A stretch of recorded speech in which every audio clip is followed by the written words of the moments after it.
Tonight, Elara would be sold. The thought was a cold, smooth stone in her stomach. The full moon, a merciless silver eye in the sky, illuminated the annual mating ceremony of the Silver Crest Pack. It was a night of hope for most, a night of destiny for Elara. It was her 4th year of failure, her 4th year of standing on the sidelines, a ghost in her own life at 22. She was an unclaimed, unshifted omega, broken. "Look at her," a voice sneered.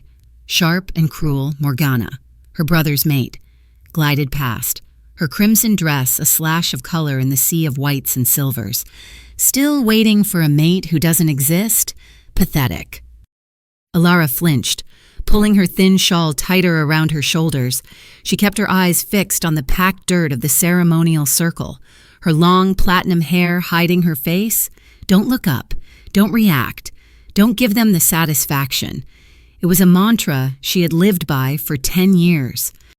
Her stepfather, Alpha Aldrich, stood on the central platform, his voice booming across the clearing. Another prosperous year for Silvercrest. Another night where the moon goddess blesses our bonds. A cheer went through the crowd, but it felt hollow to Elara. She saw her brother, Diane, standing beside his mate, his face tight with a familiar, helpless anger. Their eyes met for a fraction of a second, and he gave a slight shake of his head, a warning. Aldrich's gaze, cold and calculating, swept over the assembled pack until it landed on Elara. The air grew still. "Of course," he began, a malicious smile playing on his lips. "Not all of us are blessed. Some are burdens. Some are flawed." Every head turned towards her. The whispers started, a hiss of snakes in the tall grass. Broken omega. Can't even shift. A disgrace. "Elara," Aldrich called, his voice dripping with false pity. "Come forward." Her feet felt like lead, but to disobey was to invite a punishment far worse than public humiliation. She walked into the center of the circle, her silver eyes, the one feature she secretly cherished, fixed on the ground. She felt like a lamb being led to slaughter. "For 4 years, you have stood in this circle," Aldrich declared, walking around her like a predator circling its prey. "And for 4 years, the moon goddess has found you unworthy. You cannot shift. You carry the moon shadow name, but you are a disgrace to it." Tears pricked at Elara's eyes, but she refused to let them fall. She would not cry. Not here. As if on cue, Morgana moved towards her, holding a steaming mug. "Oh, you poor thing, you look chilled," she cooed, her voice sickly sweet. "Here, have some warm cider." Before Elara could react, Morgana tripped, sending the scalding liquid splashing across Elara's hand and arm. A scream tore from Elara's throat, raw and agonizing. She clutched her burning hand, stumbling back. The pain was white-hot, but the laughter that followed was worse. Morgana stood there, a perfect picture of feigned concern, while the pack members around her snickered. "Oh, clumsy me?" Morgana cried, not a trace of remorse in her eyes. Aldrich ignored the incident. His smile widened, revealing the true purpose of this performance. "But even a broken tool can have its use," he announced. "Recently, we incurred a blood debt with the Blood Moon Pack, a life for a life, an unfortunate hunting accident."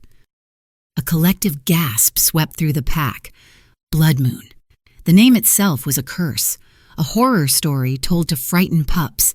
Their Alpha, Kael Nightfang, was a monster, a butcher known as the Blood Alpha, a male who had, according to every rumor, ripped his own fated mate to shreds. "Alpha Kael has been gracious," Aldrich continued, savoring the fear on every face. "He has agreed to forgive the debt in exchange for a tribute." His eyes locked onto Elara's. "I have sold you, Elara Moonshadow, to Alpha Kael of Blood Moon," he declared. "You are his property now, a tithe to pay for our mistake." The world tilted, the sounds of the forest, The whispers of the pack, the throbbing pain in her hand, it all faded into a dull roar. Sold. She was a thing. A piece of property to be traded away to a monster, to be broken and discarded. The fear was so absolute, so paralyzing, that it took a moment for the other feeling to surface, a small, dark, and utterly shameful flicker of relief. She was finally leaving this prison, even if it was for a death sentence. Later that night, locked in the damp, frigid root cellar, Elara huddled in the darkness, her burned hand wrapped in a dirty rag. They hadn't even bothered to treat it. They hadn't given her food or water. They were simply waiting for the monster to come and collect his new toy. Through the floorboards above, she heard voices, Aldrich and Morgana. "Finally rid of that little curse," Morgana said, her voice sharp with triumph. "I was getting tired of pretending to be nice." "It's for the best." Aldrich's voice rumbled. "If she dies in the Blood Moon territory, no one will ever discover the secret. It dies with her." Elara pressed her ear against the cold wood, her heart pounding. Secret. What secret were they hiding about her? What more could there be to her broken, worthless existence? She didn't know, and as she shivered in the dark, she feared she would die long before she ever found out. The cellar door banged open. Flooding the darkness with harsh morning light, two of Aldrich's guards hauled Elara to her feet. Her body was stiff from the cold, her stomach a hollow ache. "Get her cleaned up," one of them grunted, shoving her towards the stairs. "The Blood Alpha arrives at noon." She was pushed into a cold bath, scrubbed raw, and forced into a thin white dress. It felt like a sacrificial gown. It probably was. As they were about to drag her out, a shadow fell over the doorway. It was Damien. He pushed the guards aside, his face a mask of anguish. In his hand, he held a small, wickedly sharp hunting knife. He pressed it into her palm, closing her fingers around the cool metal hilt. "Elara," he whispered, his voice cracking, "if he tries to harm you, if he is the monster they say he is, at least you can choose your own end." Tears she had held back all night finally streamed down her face. She threw her arms around her brother, the only person in this pack who had ever shown her an ounce of kindness. "Thank you," she choked out. He held her tightly for a moment before the guards pulled them apart. "I'm so sorry, little sister," he breathed, his eyes filled with a torment that mirrored her own. Elara was led to the main square and forced to her knees in the dirt, her head bowed. The entire Silvercrest pack was gathered, their faces a mixture of morbid curiosity and undisguised relief. They were glad it was her and not them. She felt the shift in the air before she heard them, a low, guttural growl that vibrated through the ground, the scent of pine, wet earth. And something wild and dangerous filled the air. The Silvercrest wolves whined and flattened themselves, their submission absolute. A dozen warriors, clad in black leather and fur, rode into the square on massive black horses, but it was the wolves that flanked them that stole the breath from everyone's lungs.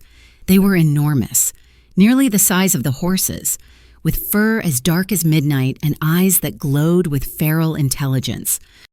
Then he dismounted. Kael Nightfang was not a man. He was a force of nature. He had to be 6.5 feet tall, with shoulders so broad they seemed to block out the sun. His hair was as black as a raven's wing, and his eyes were the color of molten gold, burning with a cold, terrifying light. A jagged scar ran from his left temple down across his cheek, a permanent snarl carved into his handsome, brutal face. The sheer force of his alpha aura pressed down on everyone, demanding submission. It was suffocating.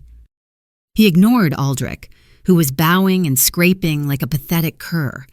Kael's golden gaze swept over the kneeling Omegas before landing, with pinpoint accuracy, on Elara. He strode towards her, each step a heavy, deliberate thud of his boots on the earth. He stopped directly in front of her. She could smell him now, oak smoke, crisp winter air, and something else, something metallic and sharp, like blood. A large, calloused hand gripped her chin, forcing her head up. Her silver eyes met his molten gold ones. "This one?" he asked. His voice was a low, gravelly rumble that vibrated through her bones. It was a voice of command, of violence, of absolute power. And in that instant, the world stopped. For Kael, time fractured as his eyes met hers. He was hit by a scent so powerful, so intoxicating, it nearly brought him to his knees. It wasn't the cloying sweetness of a typical omega. It was the scent of midnight snow under a full moon, of wild mountain herbs and crackling frost.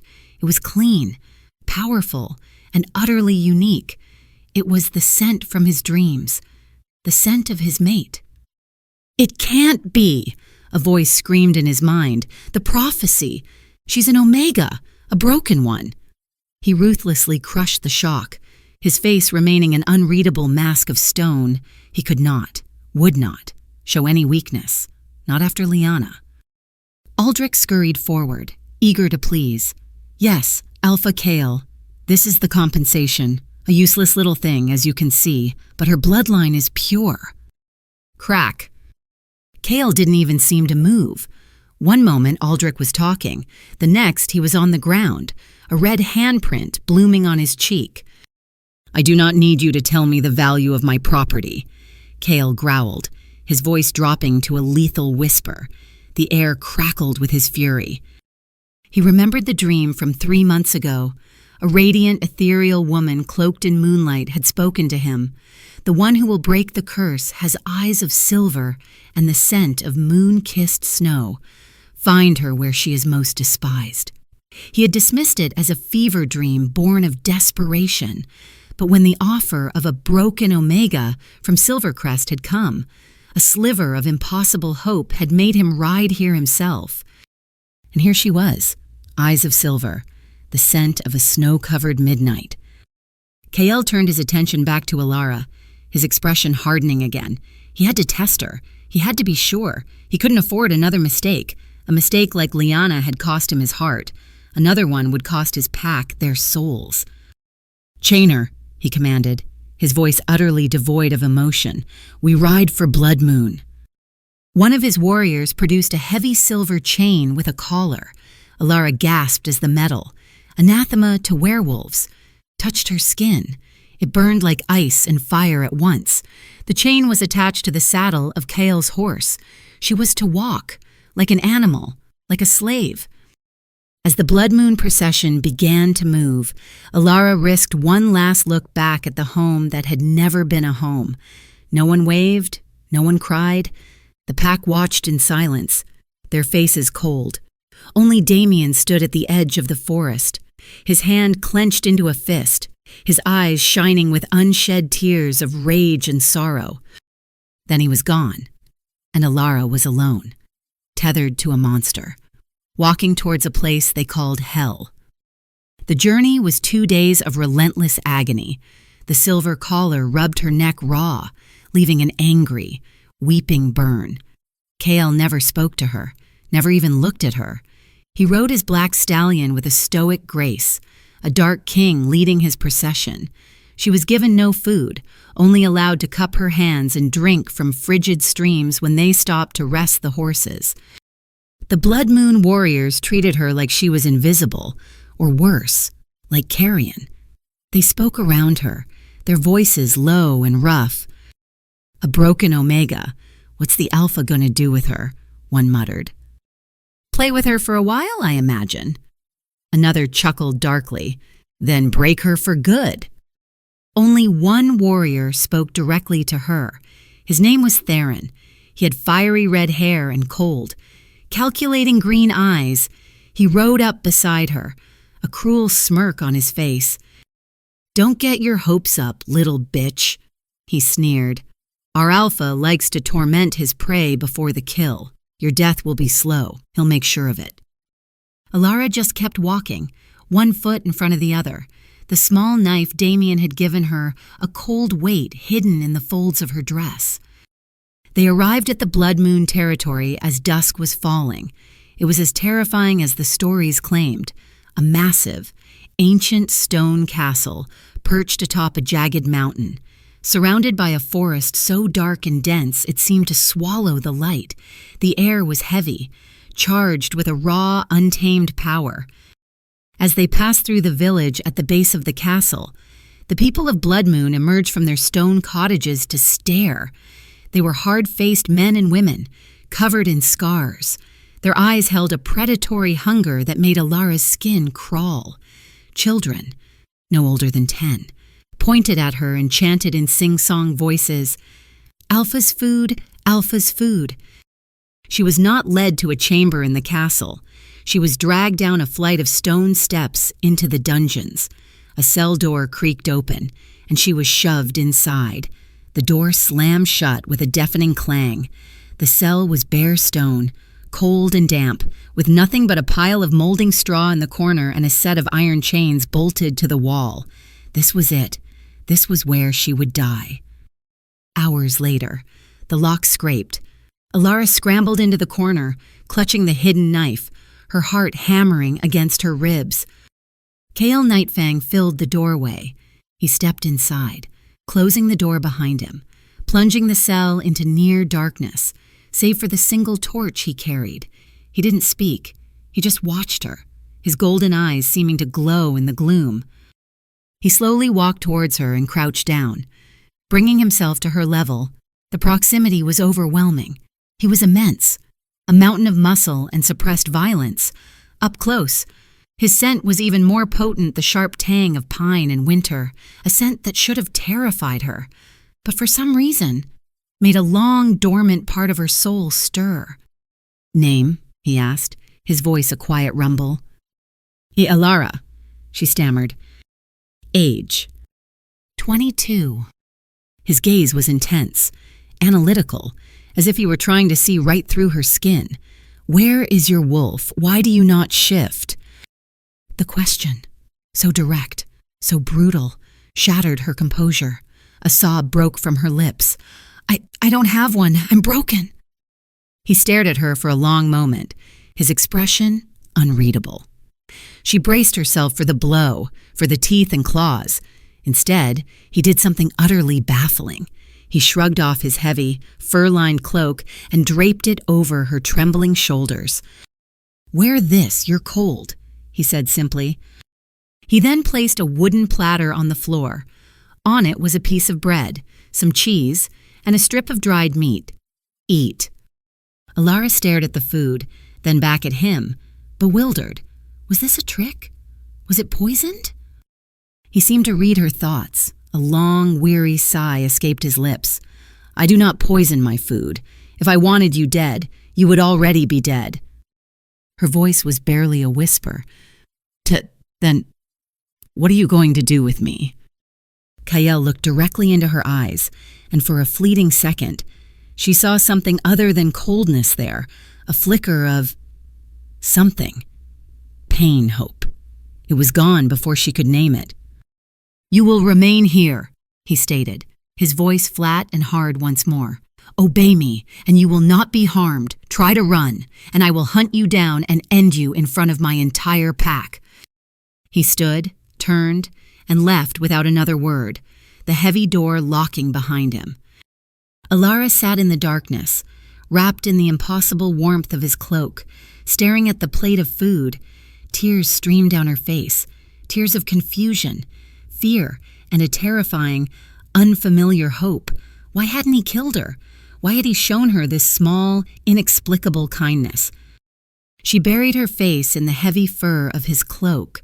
It smelled of him, of smoke and pine and the wild, cold north, and deep within her, a part of her she thought had died long ago, the silent, sleeping ghost of her wolf, shivered, not in fear, but in recognition. Kael slammed his fist into the stone wall of his private study, the impact barely registering. The scent of her moonlit snow clung to him, driving his wolf into a frenzy. The door opened and his beta, Marcus, entered. Marcus was Kael's opposite, in many ways leaner, calmer, with warm brown eyes and a steady presence. He was the only one Kael trusted completely, his friend since they were pups. "She is your mate, isn't she?" Marcus asked quietly. There was no judgment in his voice, only concern. Kael gave a stiff nod, his jaw tight.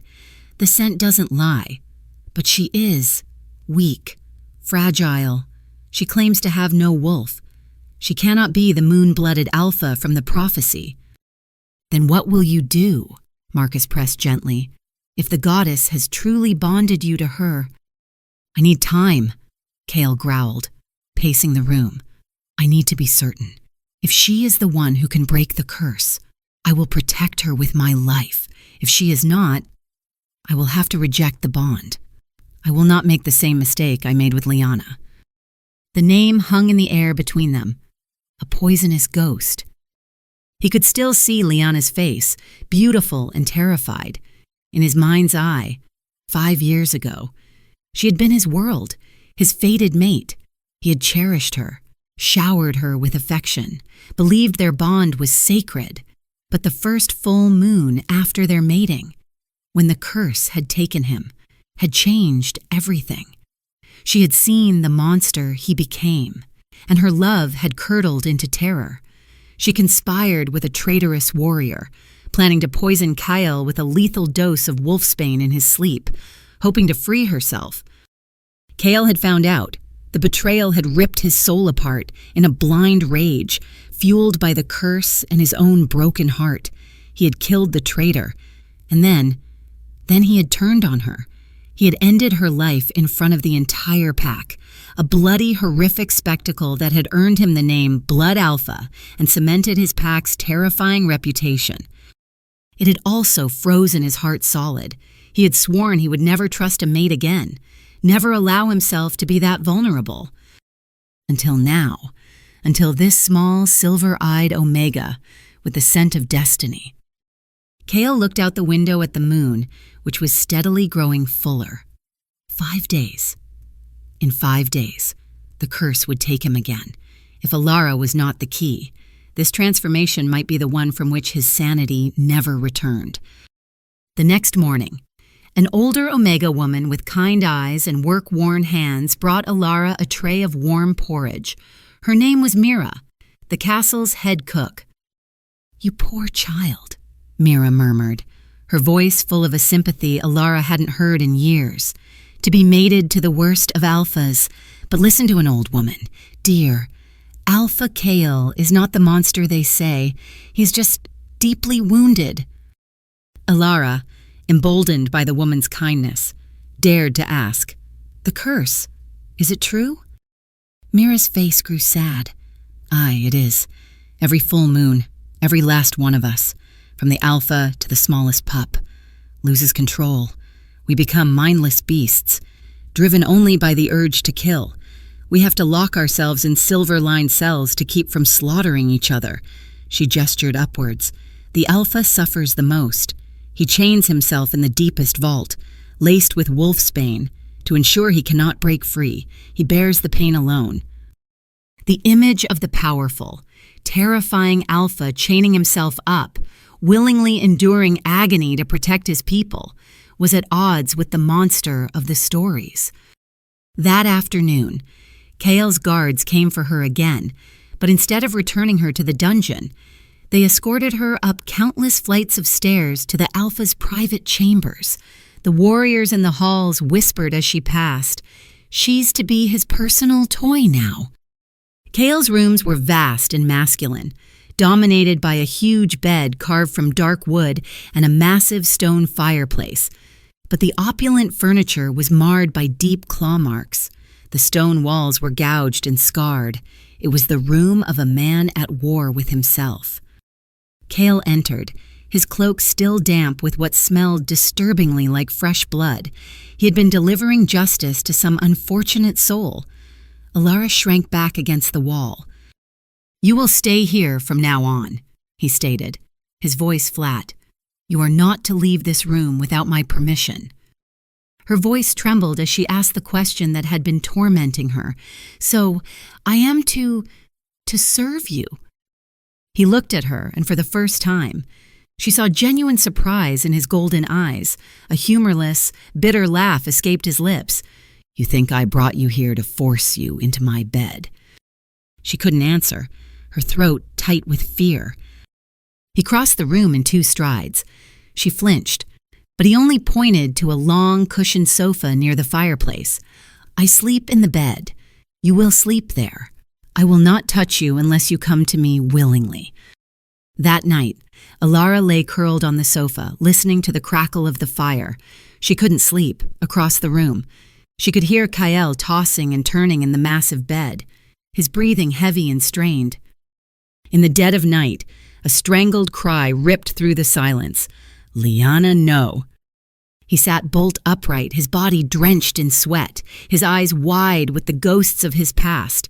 He was breathing hard, a wounded animal caught in a trap. In a moment of strange, unthinking courage, Elara whispered into the darkness, Are you all right?" Kael froze. Turning his head slowly to look at her, he seemed utterly stunned. In 5 years, no one had dared to ask him that. No one had dared to see past the monster to the man. He didn't answer. He just turned his back to her, a silent, solitary king on his throne of nightmares. But something in the room had shifted. A tiny crack had appeared in the ice around his heart. The next morning, Mira was instructed to give Elara a tour of the castle. It was Kael's order, a small but significant gesture, as they walked the cold stone corridors. Elara saw the true face of the Blood Moon pack. They were scarred and fierce, their eyes wary, but they were not monsters. She saw families. She saw mothers tending to their children, warriors training young pups, elders telling stories by the fire. It was a pack, like any other, just one living under a terrible shadow. Mira led her down to the undercroft, to the cells where the pack locked themselves away during the full moon. The sight was chilling. Rows of iron-barred cages, the metal bent and twisted, the floors stained with old blood. Mira pointed to the largest, most heavily reinforced cell at the very end of a dark tunnel. The chains inside were as thick as a man's arm, coated in a black, oily substance. "That is where the Alpha stays," Mira said softly. "He always bears the worst of it." On their way back, they were intercepted by Theron, the red-haired beta. He blocked their path, a nasty smile playing on his lips. Well, the little Omega," he drawled, his green eyes raking over Elara. "Did you know our Alpha killed his last mate right in the main hall, tore her throat out? You'll end up just like her, like..." Elara's blood ran cold, but she lifted her chin, finding a sliver of courage. "If the Alpha wanted me dead, I would be dead already." Theron's smile vanished. He grabbed her chin, his fingers digging into her skin. "Arrogant little bitch. We'll see how long that pride lasts." "That's enough. Theron." The voice was calm, but held an unmistakable edge of command. Marcus appeared behind them, his expression grim. "The Alpha gave orders. No one is to touch her." Theron released her with a shove, his eyes promising retribution before he stalked away. Not everyone was hostile. A young female warrior with bright, curious eyes and a cheerful smile introduced herself as Arya. "Hi, you must be the Alpha's new mate. You're really pretty," she chirped, completely unafraid. And then there was Finn, a small, scruffy boy of about 10 with wide, solemn eyes. He began following Elara at a distance, a silent, curious shadow. He told her she smelled nice, like his mother used to before she was killed by rogues. These small kindnesses were like sunbeams in a dungeon, giving Elara a fragile sense of hope. That afternoon, Kael summoned her to his study. He sat behind a massive oak desk, the very picture of an intimidating ruler. "Listen carefully," he said, his voice all business. "Your new rules. You will not leave the castle without an escort. You will not speak to strangers. You will not go near the forest at night, and you will not attempt to escape." Elara nodded, her eyes downcast. Follow the rules and you will be given the freedom of the castle grounds. Break them." He paused, his golden eyes pinning her in place. "And I will chain you in your room." She swallowed hard, but a question burned on her tongue, one she had to ask. Why didn't you kill me? I'm just a useless Omega." Kael was silent for a long time. He rose from his chair and walked to the large window overlooking the dark forest. "Because I have a use for you," he said, his back to her.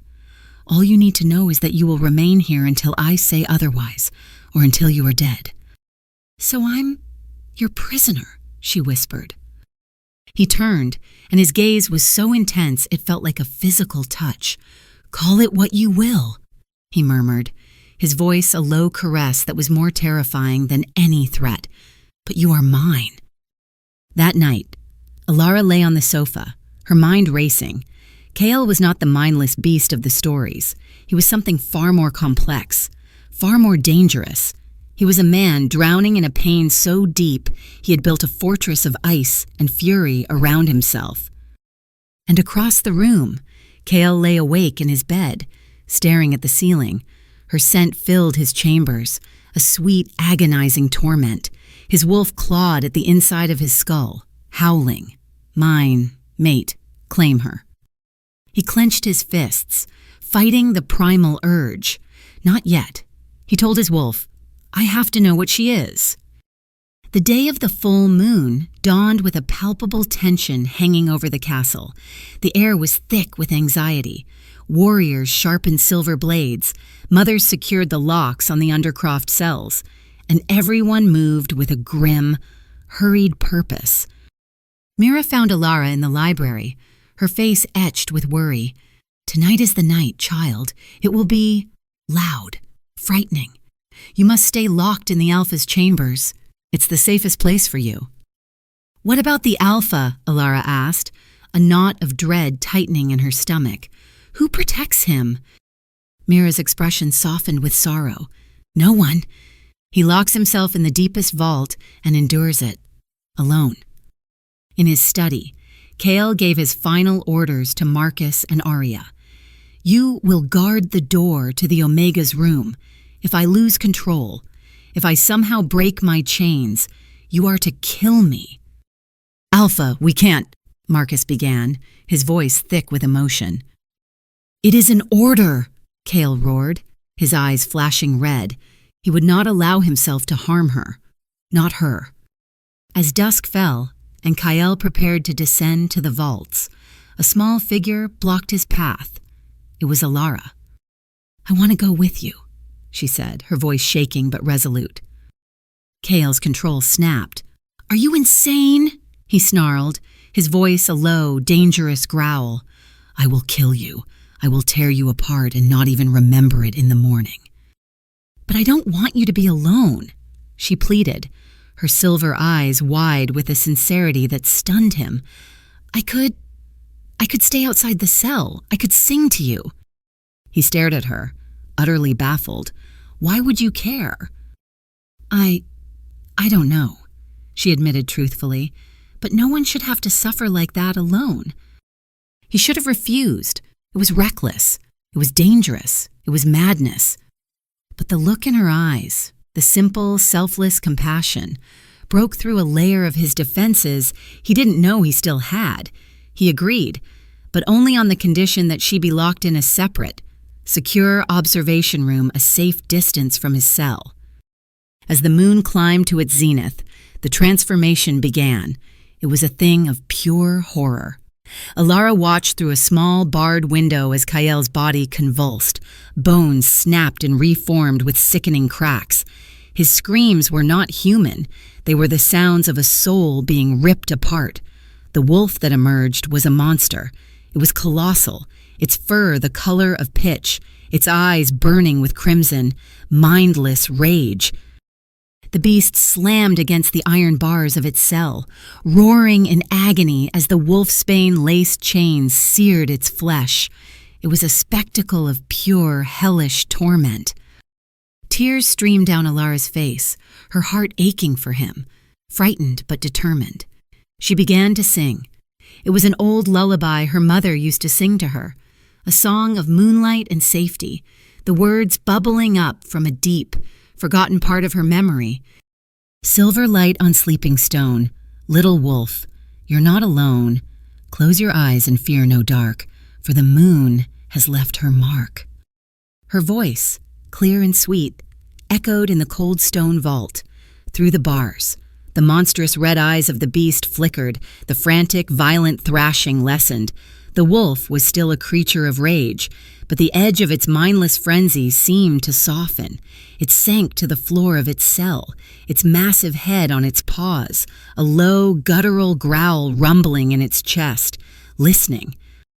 For the first time in 5 years, a sliver of Kael's consciousness remained, a tiny spark of light in an ocean of red madness, anchored by the sound of her voice and the scent of his mate. The next morning, Kael awoke in his human form, weak, bleeding, and exhausted, but he was clearer than he had been after any full moon since the curse began. He looked over and saw Elara, curled up asleep on the cold floor outside her locked room. She had stayed all night. Marcus found him there. Alpha, you were calmer last night. The guards said they've never seen anything like it. It was her song. Kael looked at the sleeping girl, a whirlwind of emotions churning inside him. Awe, gratitude, a fierce, powerful protectiveness, and for the first time in a very long time, hope. He carefully unlocked her door, gathered her limp form into his arms. She weighed almost nothing and carried her back to his chambers. He didn't place her on the sofa. He laid her gently in the center of his massive bed and pulled the furs up to her chin. He sat in a chair beside the bed, watching her sleep, the early morning light tracing the silver of her hair. "Who are you?" he whispered to the sleeping girl who had quieted his demon. "What are you?" In the days following the full moon, the atmosphere between them changed. The icy wall Kael had built around himself began to thaw, replaced by a watchful, almost gentle curiosity. He spoke to her more, asking simple questions about her life, about the books she was now devouring in his vast library. He was fascinated by her intellect. She had found a dusty tome on ancient werewolf lore and was captivated by a chapter on the moon-blooded alphas, a legendary, extinct lineage said to command the light of the moon itself and possess miraculous healing powers. One evening, he asked her to join him for dinner, not on a tray in the corner, but at the table with him. The gesture was so startlingly normal, it made her nervous. He was surprisingly courteous, pouring water for her, passing her the bread. "You were taught to read?" he asked, his golden eyes studying her over the rim of his goblet. "It is rare for an Omega." "My mother taught me," Elara said, her voice soft. "Before she died, I was 12. A flicker of interest in his eyes. "How did she die?" "They said it was a fever," Elara replied, frowning at the memory. "But it was so sudden. One day she was fine. The next she was gone. Aldrich became Alpha right after." Kael filed the information away. It sounded too convenient. The next morning, he led her to the training grounds. He pressed a short, balanced dagger into her hand. The hilt was cool against her skin. "If you are to live in Blood Moon," he said, his voice serious, "you must learn to defend yourself." She was clumsy, her movements awkward and uncertain. He sighed, a sound of faint exasperation, and moved behind her. His body was a wall of heat that seemed to envelop her entirely. His chest brushed against her back, and a shiver, not of fear but of something else entirely, traced its way down her spine. "Like this," he murmured, his voice a low vibration against her ear. His large, calloused hand covered hers on the hilt of the dagger, his fingers wrapping around hers to adjust her grip. The contact was like a lightning strike, a searing, brilliant jolt shot up Elara's arm, straight to her heart, leaving her breathless. She could feel the echo of it in him. A sudden tension in the muscles of his arm, a sharp intake of breath that he tried to hide. He pulled his hand away as if burned, stepping back. His expression shuddered once more. The mate bond, his mind supplied, a low, insistent hum. It grows stronger. Later that day, while Elara was walking in the castle's walled garden with Arya, Theron appeared with two of his cronies. "Look at the little pet," Theron sneered. "Why don't you shift for us, Omega? Oh, that's right, you can't." "Leave me alone," Elara said, her voice steady despite the fear coiling in her gut. Theron grabbed her arm, his grip bruising. "I want to see for myself if you're worthy of being our Luna." Suddenly, a blur of motion and a guttural roar that shook the very stones of the garden. Kael was there, his eyes blazing red with fury. He seized Theron by the throat, lifting the larger man off the ground with one hand as if he weighed nothing. "You dare touch what is mine," Kael snarled, his voice a promise of death. "Alpha, I was just—" Theron choked, his face turning purple. Kael threw him. Theron flew a good 15 feet, crashing into a stone bench which splintered under the impact. "Touch her again," Kael vowed, advancing on the terrified Beta, "and I will tear your head from your shoulders." He turned back to Elara, the fury in his eyes instantly replaced by a fierce concern. He took her back to their chambers, his hand protectively on the small of her back. He examined the dark bruises already forming on her arm where Theron had grabbed her. His touch was surprisingly gentle as he smoothed a healing salve over her skin. Why are you so kind to me?" she whispered, looking up at him. His gaze was intense, unwavering. "Because you are mine," he said, his voice low and possessive, "and I will not allow anyone to harm what is mine. Even if I'm just a broken Omega."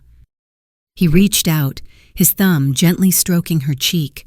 "You are not broken," he said with a certainty that stole her breath.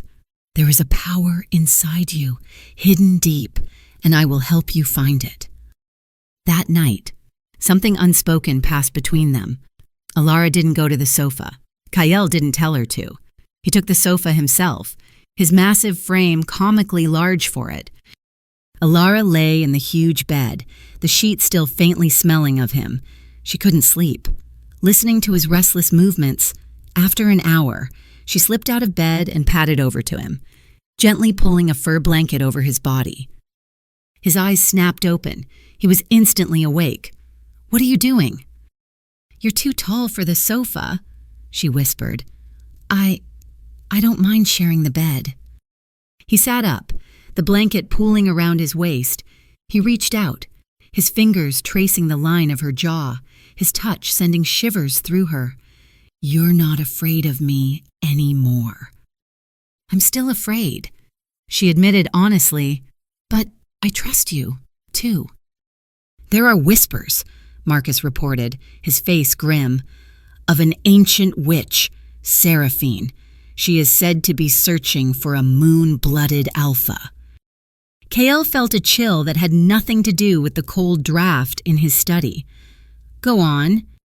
"The legends say it was Seraphine who cursed our pack 200 years ago. They say she uses dark magic to prolong her life, and she's still out there." The pieces clicked into place with horrifying clarity. "If Elara is who I think she is," Kael said, his voice low, "then Seraphine will hunt her. She is in more danger than I ever imagined." He immediately dispatched his most trusted scouts to the Silvercrest territory, with strict orders to dig into the past of Thalia Moonshadow, Elara's mother. The reports that came back were unsettling. Thalia had died suddenly and mysteriously 10 years ago. She had been a powerful healer, known to have dealings with ancient magic, and immediately following her death, Aldrich had seized control of the pack. The theory formed in Kael's mind, sharp and ugly. Aldrich killed her. Thalia must have known what Elara was. She sealed her daughter's powers to protect her before she died. It was the only explanation that made sense. Meanwhile, Elara's nights were plagued by nightmares, not of Kael or the full moon, but of a memory, fragmented and hazy. She saw her mother, pale and weak, lying in bed. A younger Aldrich stood in the shadows of the room, his face twisted in a triumphant sneer. Her mother's hand reached for her, a faint silver light glowing around her fingertips. "My Elara," her mother's voice whispered in the dream, thin and desperate. "I must hide it. I must hide your light. They will kill you for it." The silver light touched the forehead of her 12-year-old self, and then her mother's eyes closed for the last time. Elara woke with a scream, sitting bolt upright, tears streaming down her face. Kael was beside her in an instant, his hands on her shoulders, his voice rough with concern. "What is it? What did you see?" "My mother," she sobbed. "Before she died, she did something to me. There was a light." Kael made a decision. He could no longer protect her with ignorance. She needed to know the truth, or at least his theory of it. He told her everything. The prophecy from his dreams, the legend of the moon-blooded alphas, his suspicion that she was one of them, her immense power locked away by a magical seal. Elara stared at him, her silver eyes wide with disbelief. "No, that's impossible. I'm broken." "You are not broken," he insisted, his grip on her shoulders tightening slightly. "Your power is just sleeping, and I will help you awaken it." "But why?" she asked, her voice trembling. "Why would you do all this for me?" He hesitated, the truth catching in his throat. He chose the wrong words. "Because you are my mate, and because I need you to break my pack's curse." The light in her eyes died. She wrenched herself from his grasp, a look of profound betrayal on her face. "So that's all this is," she whispered, her voice laced with a pain that cut him deeper than any blade. "That's why you've been kind to me. I'm just a tool, a means to an end." "No, Elara, that's not." "I'm no different to you than I was to my stepfather," she cried, her voice rising with hurt and anger. "Just a thing to be used, a compensation for your suffering." "Elara, listen to me," he pleaded, reaching for her. "Don't touch me," she shrieked, stumbling away from him. "Get out. I don't want to see you. Just get out." He backed away, his hands raised in surrender, his heart feeling like a block of ice in his chest. He had seen the hope he had carefully nurtured in her die, and he had been the one to kill it. He left the room, the sound of her sobs echoing behind him. Marcus found him staring into the fire, his expression bleak.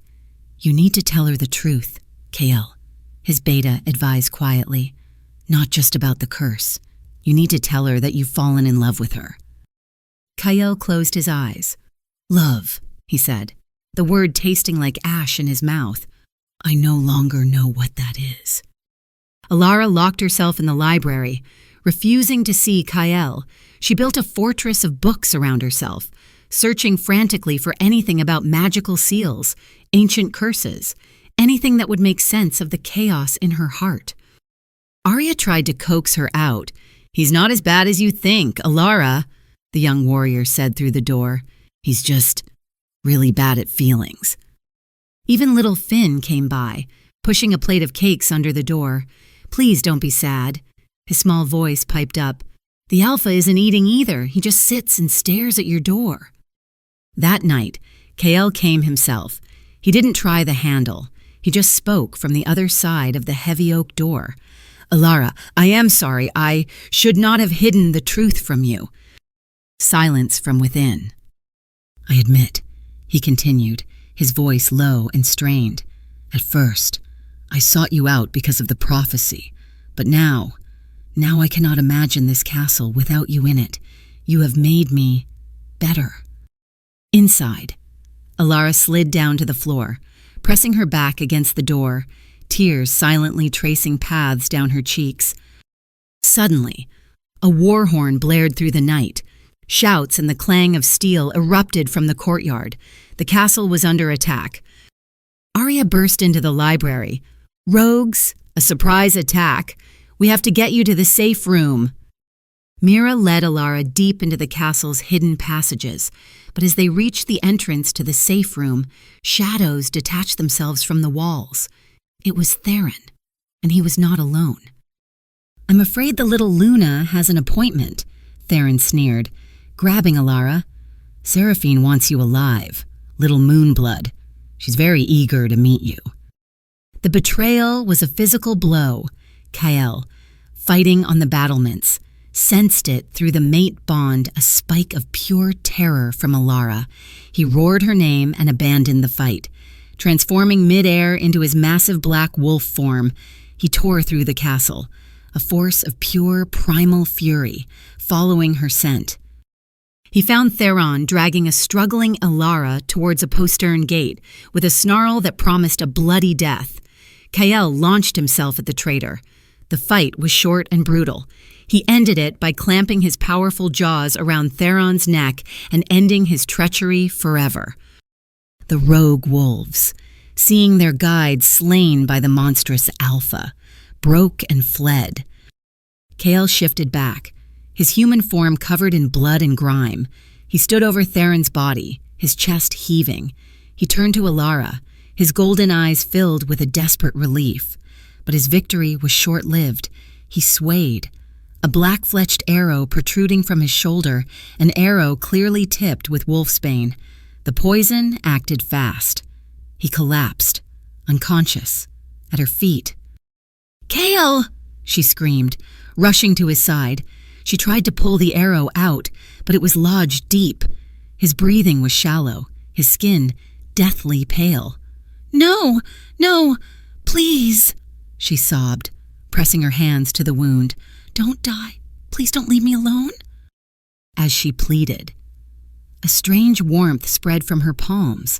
A brilliant, silver light erupted from her hands, pouring into his wound. The flesh around the arrowhead sizzled. Pushing the foreign object out, the wound knitted itself closed before her very eyes, leaving behind smooth, unblemished skin. The pack members who had gathered around stared in stunned silence. "The healing light," Arya whispered in awe. "She truly is the moon-blooded Alpha." Kael's eyes fluttered open. The first thing he saw was her face, tear-streaked and terrified. He lifted a hand, his touch weak but steady against her cheek. "You saved me. I couldn't lose you," she choked out. "I was so scared." He pulled her down to him, his arms wrapping around her with surprising strength. "I'm so sorry, Elara, for everything. It's not just the curse. I need you because I love you." The world stopped. You love me," she whispered, her heart seeming to stop in her chest. "I love you, Elara Moonshadow," he said, his voice raw with an emotion she had never heard from him before. "And I will never let anyone harm you again." And then, surrounded by the aftermath of battle, he kissed her. It wasn't a gentle kiss. It was desperate and fierce, a kiss of relief and apology, of promises made and a future claimed. And as their lips met, the shimmering, invisible thread of the mate bond between them ignited, blazing as brightly as the full moon, sealing their fates together forever. Kael's confession changed everything. The pack, having witnessed Elara's miraculous healing, now looked at her not as a broken Omega, but as their salvation, their true Luna. Kael announced they would hold the official mating ceremony at the next full moon. "But I still can't shift," Elara worried, as they sat together in his study. "It doesn't matter," Kael said, his hand covering hers. "You are my mate. You are my Luna. That is all that matters." Their fragile peace was shattered by a secret visit from Damien. He snuck into the territory, his face grim. He carried a small, leather-bound journal. "This was Mother's," he explained, his voice low. "I found it hidden beneath a loose floorboard in Aldrich's study. He doesn't know it exists. It explains everything." The journal was a revelation and a heartbreak. Thalia had known from Elara's birth that she was a moon-blooded Alpha. fearing the ancient prophecies of a power that could reshape the world. She had used an old, dangerous ritual to seal Elara's wolf away, the journal's final. Tear-stained entry revealed the most devastating truth. Talia had not died of a fever. She had knowingly ingested a slow-acting poison. Choosing to die rather than risk being captured and tortured by Aldrich into revealing her daughter's secret. "She died to protect you, Elara," Damien said, his voice thick, "and it gets worse. Aldrich is working with Seraphine. He's been helping her hunt for you." The news solidified Kael's resolve. They would perform the mating ceremony on the full moon. He theorized that the final, physical marking of the mate bond might be the very thing needed to shatter the seal on her powers completely. It was a gamble. Aldrich and Seraphine would surely use the sacred night as an opportunity to attack. "I will protect you," Kael vowed, his golden eyes blazing with determination. "I will die before I let them touch you." The night before the ceremony, he and Elara stood on the balcony of their chambers, the almost full moon casting a silver glow over the world. "I'm afraid, Kael," she confessed, her voice a whisper. "Afraid I'm not strong enough to be what you need, what this pack needs." He turned her to face him, his hands framing her face. "You are already everything we need," he said softly. "You saved me, Elara, not just from an arrow, but from the darkness inside me. You brought light back into this cursed place." "You did the same for me," she replied, her hand coming up to rest over his heart. "You gave me a home." The air between them was charged, thick with unspoken words and a love that felt as ancient and powerful as the moon above. He lowered his head, and this time, his kiss was not one of desperation, but of deep, tender devotion. He lifted her into his arms and carried her to their bed, and under the watchful eye of the moon, they finally became one, their bodies and souls uniting in a bond that transcended curses and prophecies. The next night, the night of the full moon, was the ceremony. Elara wore a simple but elegant white gown, a crown of woven moon petal flowers in her platinum hair. Kael, dressed in the black and silver regalia of the blood moon Alpha, looked every bit the warrior king. They stood in the center of the ceremonial circle, the entire pack gathered around them, their faces filled with hope as the moon reached its zenith. Kael leaned down and gently, reverently, bit the juncture of her neck and shoulder, his fangs marking her as his.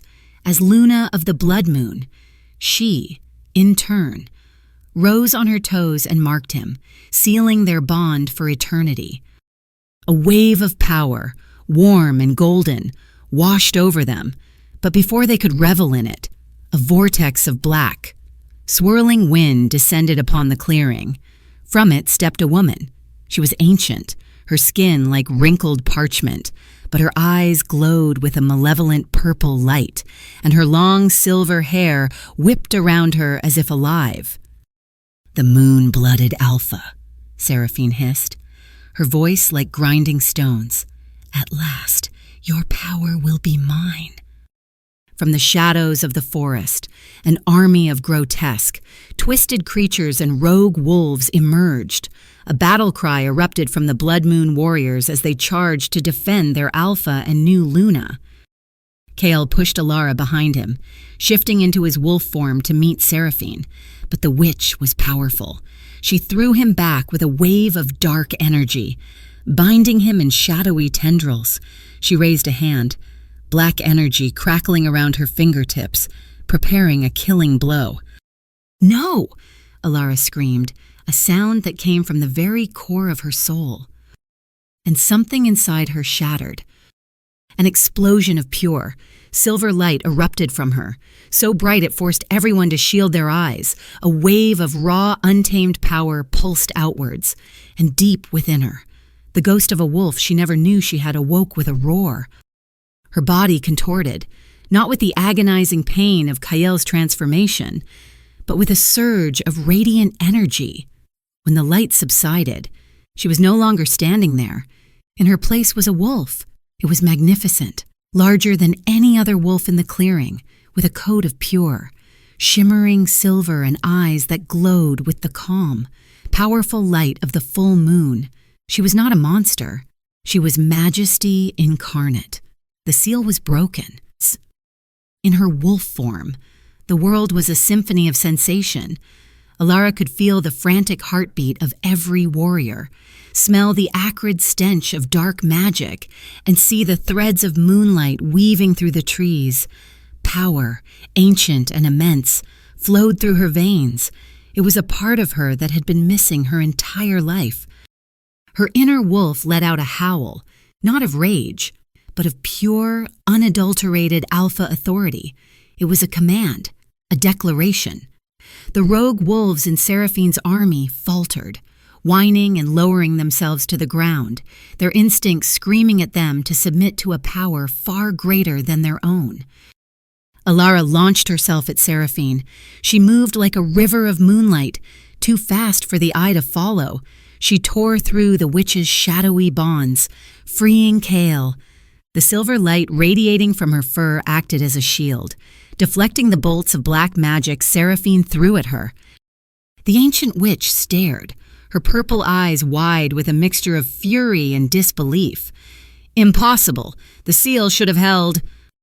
"My mother protected me," Elara's voice resonated, not through the air, but directly in the minds of everyone present. And now I will protect my pack. Realizing she was outmatched, Seraphine let out a shriek of frustration. "This is not over. Child, I will be back for what is mine."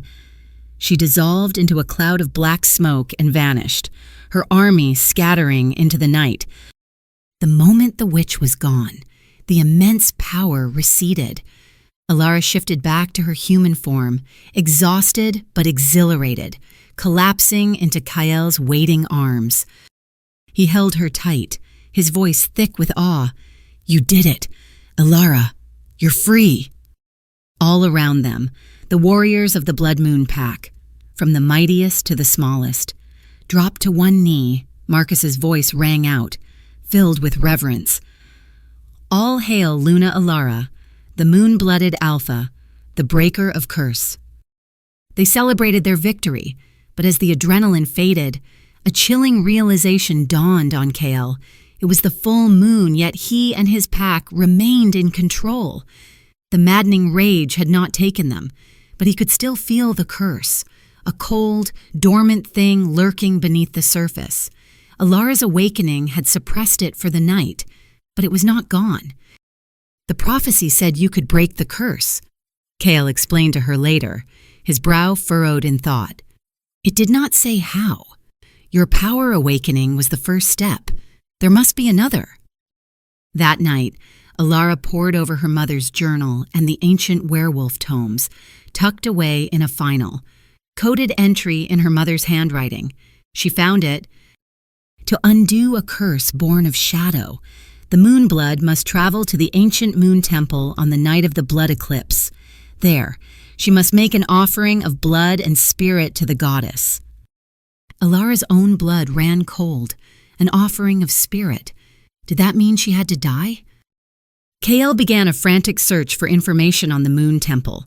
The elders spoke of it only in hushed, fearful whispers. It was a forgotten place, a ruin from a bygone era, located deep within the treacherous monster-infested territory known as the Cursed Woods. No one who has entered that forest in the last century has ever returned. "Alpha," Marcus warned, his face pale. "Then we will be the first," Kael stated, his jaw set. "This curse has tortured my family for 200 years. I will not let it continue." He forbade Elara from going. "It's too dangerous.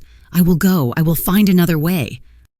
"No," Elara countered, her newfound confidence shining in her silver eyes. "This is my power, my destiny.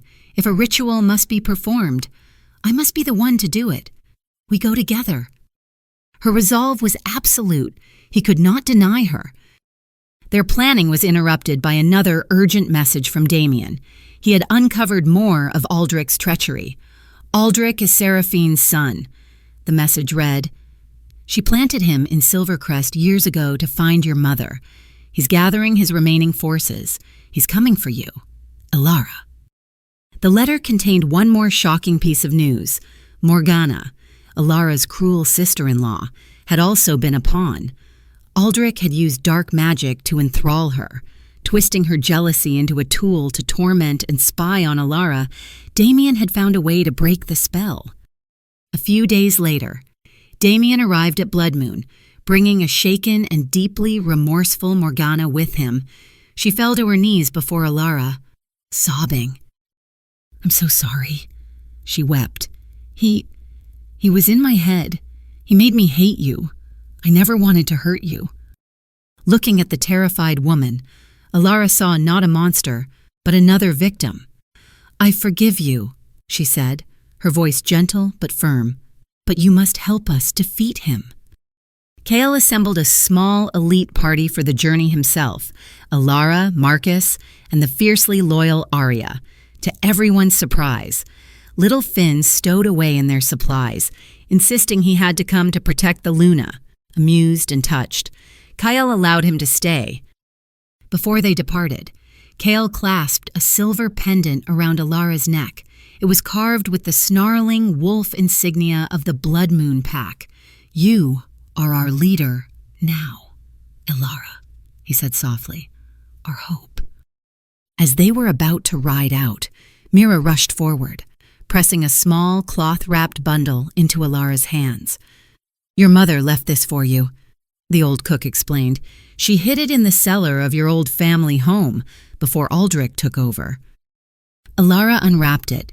Inside was a smooth, milky white stone that seemed to glow with its own internal light, a moonstone. Beneath it lay a folded, yellowed piece of parchment. It was a letter from her mother.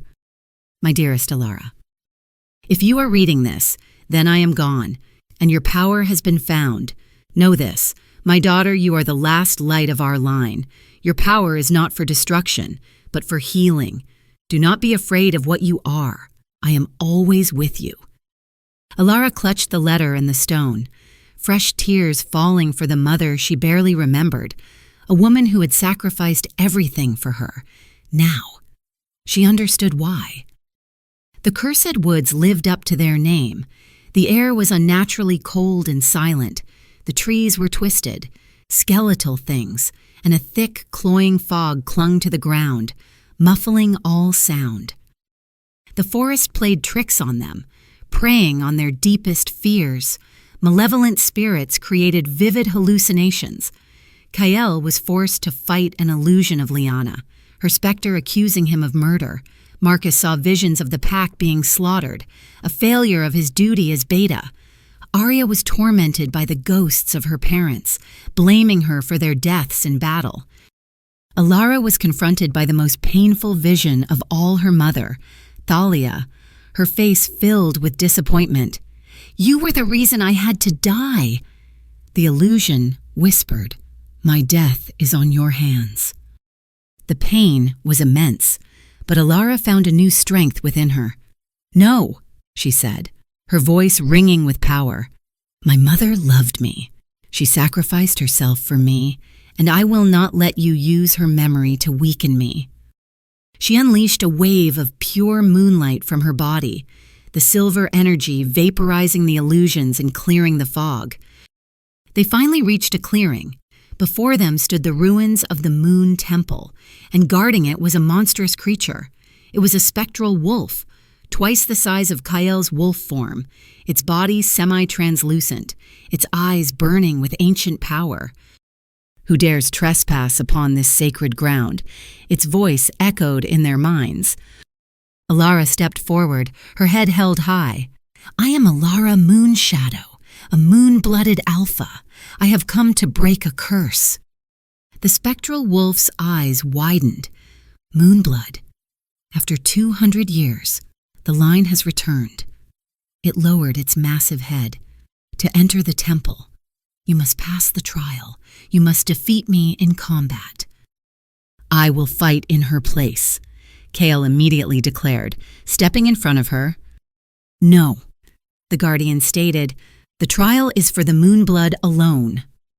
Elara shifted, her silver wolf form radiating a calm power.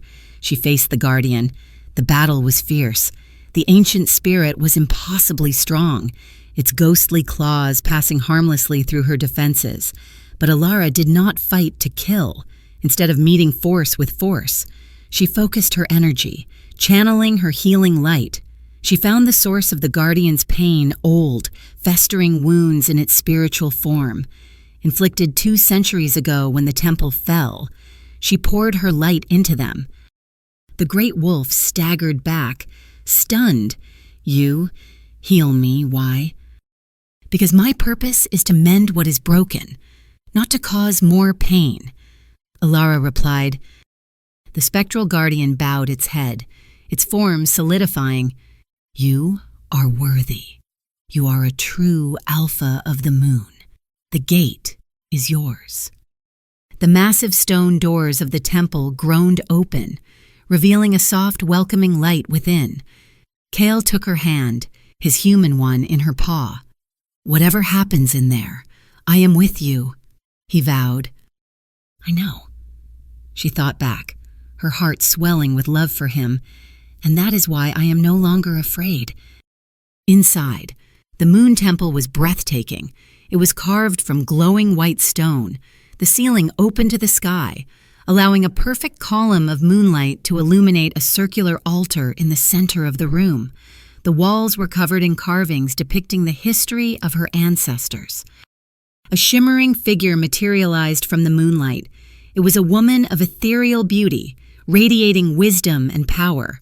It was the spirit of Lunara, the very first moon-blooded alpha.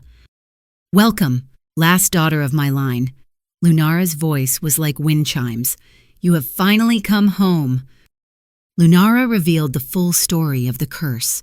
200 years ago, Seraphine had been a warrior in the Blood Moon Pack, consumed by a jealous love for the alpha of that time, when he chose his fated mate over her.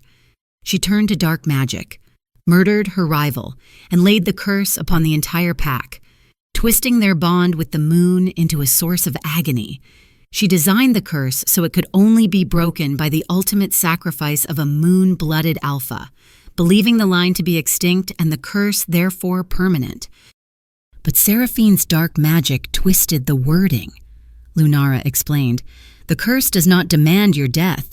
Child, hey, it demands a sacrifice. To cleanse the Blood Moon Pack, you must give up a part of yourself. You must pour your alpha power into the altar, severing your connection to your wolf. You will save them, but you will become a true Omega, never to shift again. You will lose the power you have just found." Elara felt the blood drain from her face. To lose this incredible feeling of being whole, of being powerful. Kael, who had heard everything, grabbed her hand. "No, I won't let you. We will live with the curse. I will not let you sacrifice who you are for me." Tears welled in Elara's eyes. "But I can't let you and everyone else suffer when I can stop it. Kael." He pulled her into his arms, his voice desperate. "Listen to me. I love you. Not the alpha, not the healer. You, the brave, stubborn, kind woman who saw a man instead of a monster. Whether you are an alpha or an omega, you are my mate. That will never change." "But I won't be able to protect them," she whispered. "I won't be able to protect you." "I will protect you," he vowed, his forehead resting against hers. "You don't have to be strong for anyone. Just be with me." Lunara's spirit looked on with gentle eyes. "The blood eclipse is in 3 days. You must make your choice by then. The fate of the Blood Moon Pack rests in your hands." They journeyed back to the castle in silence, the weight of an impossible choice hanging over Elara's head. The sight that greeted them at Blood Moon was one of devastation. Aldrich and his forces had attacked while they were away. The pack had fought them off. But many were wounded, and the castle walls were damaged. Kael's fury was a palpable thing. He vowed to march on Silvercrest and end Aldrich's reign of terror for good. That night, Elara made her decision. She would do it, She would sacrifice her power. Knowing Kael would never allow it, she wrote him a letter, pouring all of her love and her reasons onto the parchment, planning to sneak away and return to the temple alone. My love, when you read this, I will be gone. Please do not think of this as an ending, but as a new beginning for your people. I love you more than life itself. I will always be yours. Alpha or Omega. Forever. She was folding the letter, tears blurring her vision. When her chamber door opened, it was Morgana, and with her was an elderly man with kind, knowing eyes. "Stop, child," the man said, his voice gentle. "There is something you do not know about your mother's seal." He introduced himself as Alderon, a mage and a dear friend of Thalia Moonshadow. What he told her shattered every assumption she had made. "Thalia did not seal your power away completely," he explained. "She was too clever for that. She split it. One half, the dormant wolf, she bound within you. But the other half, the core of your alpha essence, she bound into an object." He looked pointedly at the glowing moonstone Elara now wore around her neck. "She knew Seraphine wanted to absorb your power to achieve true immortality," Alderon continued. "But the witch cannot absorb a power that is incomplete by splitting it. Your mother protected you and thwarted Seraphine's ultimate goal." Elara was stunned. "So, the sacrifice is a lie, born of a misinterpretation of ancient texts," Alderon declared. "You do not need to sacrifice your power. You need to reclaim it. You must merge the power in the stone with the power in your soul.